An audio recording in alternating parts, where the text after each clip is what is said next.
Friends, good morning అందరికీ. ఈరోజు son of Chhatrapati Maharaj and Marathis god అని చెప్పుకోవాలి.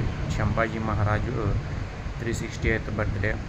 ఈరోజుకి ఆయన పుట్టి 368 ఇయర్స్ అవుతున్నా ఆయన ఇంకా గుర్తుపెట్టుకున్నామంటే ఆయన చేసిన త్యాగాలు అండ్ ఆయన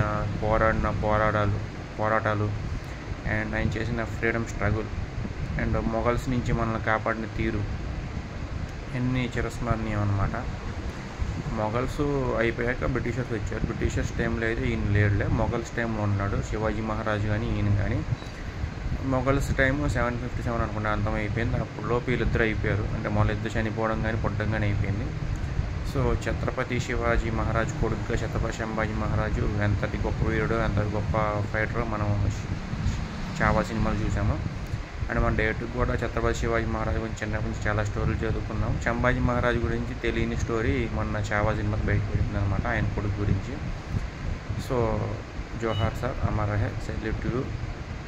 సో ఇలాంటి ఎంతమంది రాజులు కావచ్చు, పరిపాలకులు కావచ్చు అండ్ స్వతంత్ర యోధులు కావచ్చు మనకి దేశానికి స్వతంత్రం తెచ్చారనమాట. ముస్లిమ్స్ నుంచి, అదే మొఘల్ ఎంపరర్స్ నుంచి కావచ్చు అండ్ బ్రిటిషర్స్ నుంచి కావచ్చు, వివిధ రకాలైన రాజ్యాల నుంచి కావచ్చు.